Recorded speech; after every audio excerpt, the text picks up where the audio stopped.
I did not expect Jarrod Bowen to play in that game, it has to be said. I've every confidence in him, and I said in the build-up show that I did just before Charlie did the watch-along over on the main channel when I spoke about Bowen just briefly in yesterday's video, I always thought if he got on, he would do well. There's a directness to Bowen. There's a no-nonsense way about his football. And I think that you saw that in the chance that he set up for Harry Kane. It was a little drop of the shoulder, beat his man. His right foot has improved so much. Dinked a really, really good crossover, which Harry Kane was unlucky. It was a good save by the keeper. And it was actually Bowen who brought the best out of Harry Kane, who had not been involved in the game at all. So I was absolutely thrilled. I was thrilled for Bowen to get on, because to get on as a substitute in a first game shows that the manager's got faith in you. It really does. And actually just goes to highlight, a lot was made about whether Bowen or Grealish was going to go.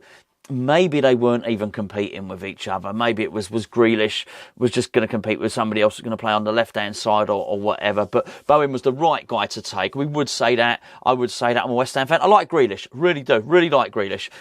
But Bowen, there's something... There's just something very direct. He gets all his stuff. There's no fuss. He gets it all done really, really quickly. Not too many step-overs, not too many feints. And I've always thought that would probably appeal to Gareth Southgate when it was needed, when something, a little bit of an injection of directness was needed in the game. He's definitely the guy for that. Look, I don't want to blow it out of full proportion, but I'm only speaking about it now because the game has just finished, and I was surprised to see him. I hoped he'd get some game time in this tournament, particularly bearing in mind his dad, his brother, and two of his brother's mates are travelling to Germany for every game in a pimped up camper van. I think that's really nice. I bet they'll have a right old laugh, by the way. As a couple of people said in the comments the other day, why doesn't he just book a hotel? That'll be a laugh. That they will make memories on that trip that will last them for a lifetime. I totally get why they're doing it. And but how great is that for them to travel all the way there, and then to get to see Bowen play, not only play but play well, because Saka was brilliant in the first half, wasn't he?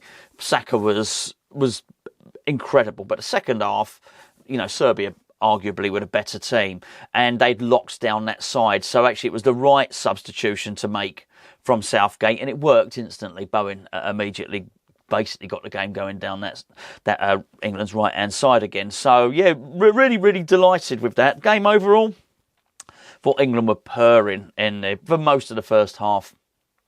It's going to be... We'll talk about the negative stuff afterwards. I want to talk about the positive stuff, because, Jude Bellingham...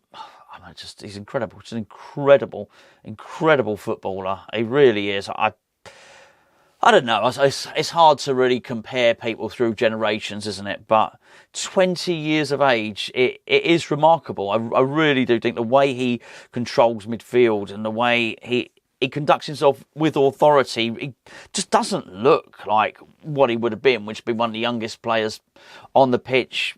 Incredible, to do that with such maturity. You can be a young player. There's lots of young players, but to be a young player and sort of be the boss, which is what he was, yeah, absolutely brilliant. So I was very, very impressed with him. A lot of the England team didn't do quite as well in the second half. Actually, funny enough, the second half was a real chance for other people to shine. I thought the longer that game went on, the better Declan Rice became. He was... at times he was absolutely sensational. In that first half hour, when England were pretty damn dominant, we scored from great work from Saka. It was a bit of a deflected cross, but, he was obviously trying to cross it towards Bellingham. Bellingham stole it, got the header, scored the goal. Really good. During that period of play, I thought Kyle Walker was playing really well. I think Trent Alexander-Arnold was playing well. Bellingham, obviously I mentioned. Saka, good. Some really, really good play.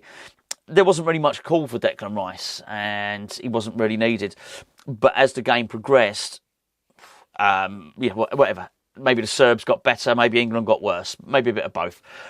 Declan Rice was called more into action, and yeah, it got to a point where he looked at his very, very best. Look, we're West Ham fans, we've seen it all before. Of course, we get told by Arsenal that he's improved and he's a different player now. All the stuff that you saw from Declan Rice at West Ham. We saw it again for England. So I thought those were the positives, and the win is positive, by the way. It's particularly with this format where it's very, very difficult to get kicked out of a group. It's bloody difficult to get kicked out of a group if you're going to win, and it's another win, and we're definitely through. So that's great news. We're going to have to be a little bit better, though. It has to be said. And what I mentioned in the build-up show, it does worry me with Kieran Trippier at left back. I think that's a huge concern. I like him. Again, I like him. Good leadership qualities, but I like him as a right back. He wouldn't get in as a right back for England, obviously.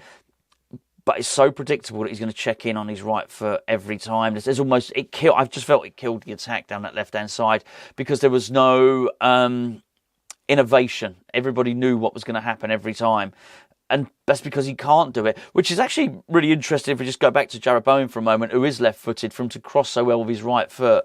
I would expect someone like Trippier, particularly towards the end of his career, to at least be able to... I don't expect his left foot to be as good as his right, but it just keeps the opposition guessing. And if that's how he's going to play, he can't really play at left back. And I understand that, England have got a few problems there, but look, the quicker Luke Shaw regains fitness, the better, quite frankly, because it's balance. When people talk about balance of the team, that's it. That's a prime example. It kills the balance of the team because the person playing on the left doesn't have a left foot and can't run down the wing and cross it, so they come back inside, and it numbs the attack on the left. It did not help Phil Foden at all, who I didn't think was very good, actually. For as brilliant as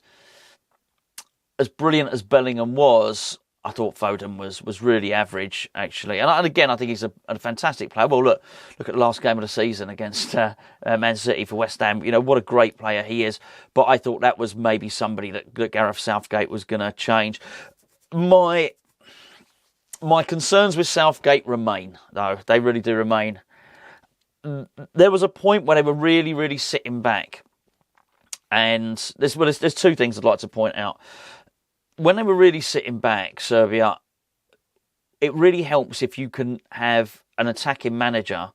We were attacking and we had lots of possession, but there's a difference between instructing your team to hold on to the ball and a difference between being so smart that you've got that playbook, you've got those tactics, that you know how to instruct the team how to do really smart patterns of play. A great example, and a recent example, would be, what's his name? Oliver Glasner at Crystal Palace. As soon as he took over, you could see the angles of the passing. You could see it was coached.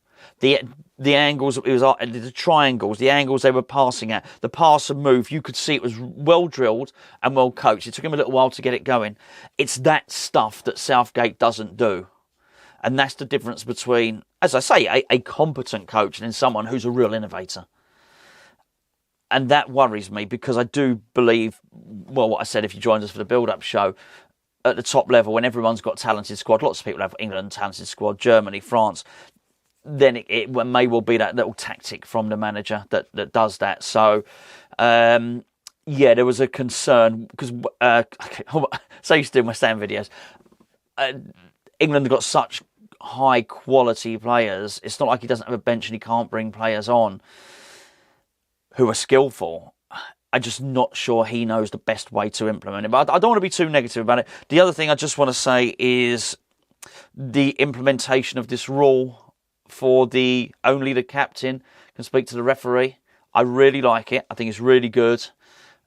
But never more so do you need a central midfielder to be your captain. I'm not saying England should change captain halfway through a tournament in many respects. If it's a rule that's going to be replicated throughout leagues, and I think it probably should, then I really do think it's really important, because there are a number of times where things broke down either just in front of defence or in midfield, and Harry Kane was a long way away. And nobody else can say anything to the referee, but Harry Kane would have had to come a long way. So I just wonder, I think it might have changed the dynamic slightly of what a captain, of the position you want your captain to take up, if he's going to end up being the only person that can converse with the referee. Look, good result for England. Little bit squeaky bum at the end. Wasn't massively. It wasn't like they were hitting the post all the time and stuff like that. I think it was a weak penalty shot. A weak penalty shot they had. Good reaction save, I think, from Pickford, but there wasn't an awful lot aside from that. So I think by and large, England were a better team, but we sort of toiled and made harder work of it than we really needed to. As for Jarrod Bowen, absolutely brilliant. Really chuffed for him. Chuffed for Bowen. So, yeah, well done on that score. We're going to keep on covering this stuff. Keep on covering this stuff over on Hammers Chat, of course. So, both channels. Keep your eyes peeled. Be back later on today. Not later on today. We'll talk about later on today. There's no later on today, I'll tell you that much. Be back tomorrow with some more West Ham stuff.